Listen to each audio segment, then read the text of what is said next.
Hey, what's up? This your boy Big Man. You already know what it is, man. So let's get right to it. Okay, so today we're going to be talking about Lil Baby. Now, by now, everybody understands what's going on in Atlanta. You've got the Atlanta DA. She is not playing, man. She basically put it out there that she is going after all gangs within the Fulton County city limits, and she wants to see them ended and removed from Fulton County, man, for good. So one of her tools for doing this, and she said this on several different news interviews in the past, is by using the Rico statute in order to get these gangs up out of here, to get as many of them arrested and put charges on them all together. And that way she can rid the Atlanta community of gangs. You know what I mean? Because she says that they are responsible for a majority of the crime that goes down. Now, there's a list going around on social media, and I can't tell you if it's valid or not. I don't know if it's real or not. But, man, one thing that they have listed down on this list is a lot of street organizations that allegedly operate within Atlanta.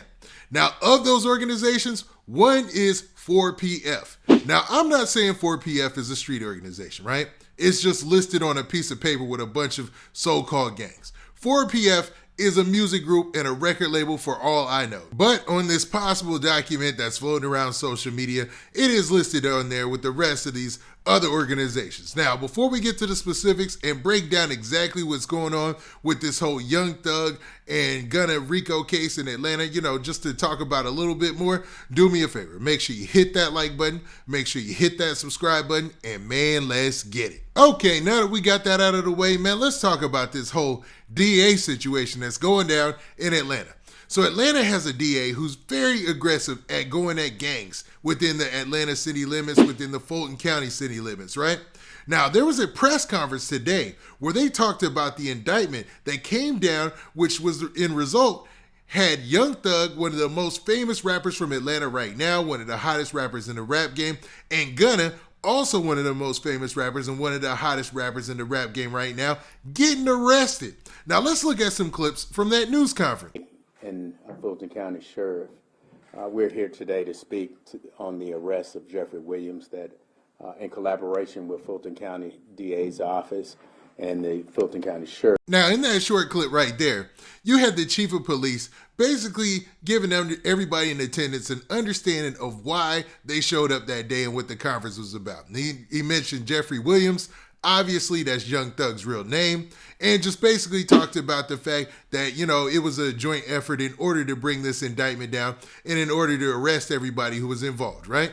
Now, they went on to talk about some of the same things. It got a little bit repetitive, and they were just explaining, how this was a joint mission, right?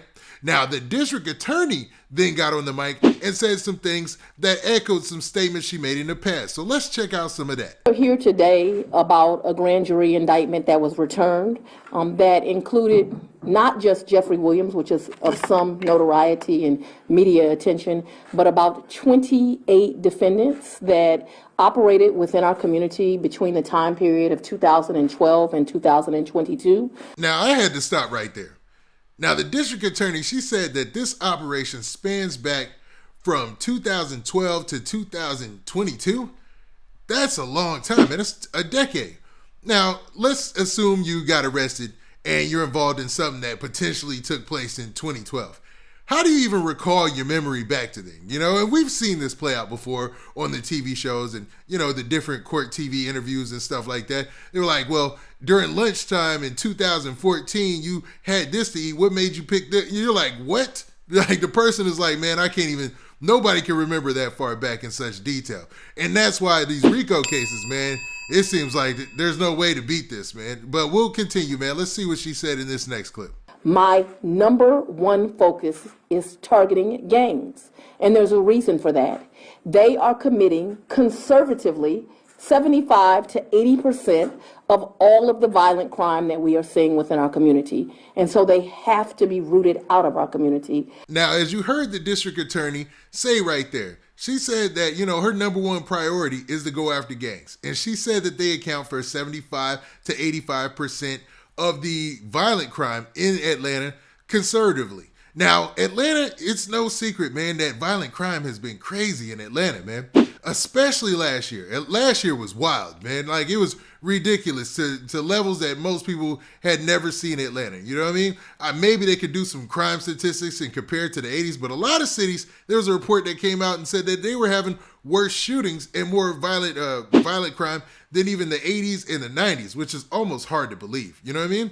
But it seems like this district attorney is using the Rico statute in order to go out there and take down these crews, and she doesn't care if there's rappers involved, and it probably even better because it brings more publicity to the case and makes people wary of who they're associating with, man.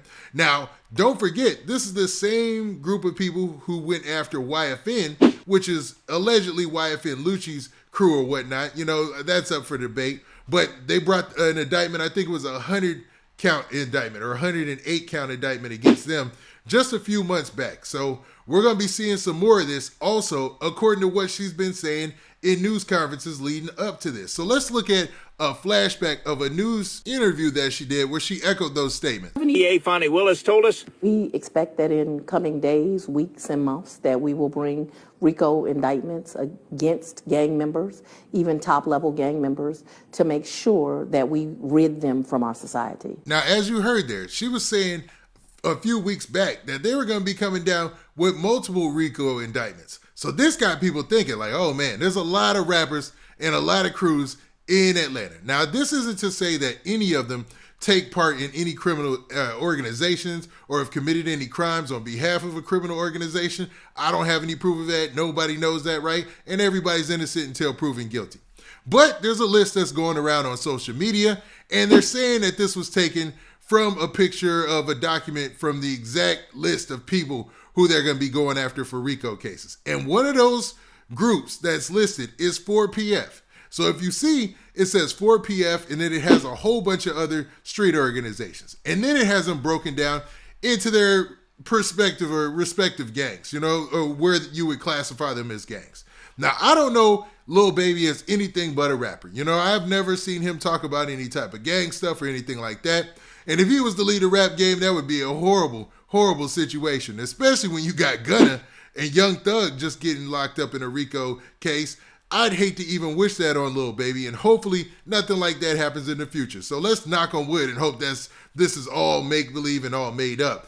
But I'm hoping rappers take a cue from this and really understand the imagery and the message that you're putting out there. Even if the music goes hard, pause to that. But man, people are going to be looking and trying to piece things together. And the way that these RICO cases go, it seems like it's going to be hard to beat it, even if you really weren't doing anything, even if you were the rapper. Look at the charges against Gunna. And look what it said in the news story where they said, like, he had on a YSL chain. You know, come on, man. Like, he's under a label called YSL. So it's a trip, man. It's a trip. But I don't know. What do you guys think about this? Do you think, based on what the district attorney has been saying leading up to this RICO case that we had here and the YFN Lucci RICO case, that, yo, man, she might not be playing like it seems like she's really real deal about this, and there might be even bigger artists or even more artists we see wrapped up in this later. Now, with that, this has been your boy Big Man. Do me a favor. Make sure you hit that like button, make sure you hit that subscribe button, and make sure you hit that notification bell so that way you get a notification every time I drop this hot content. And we out of here. Peace.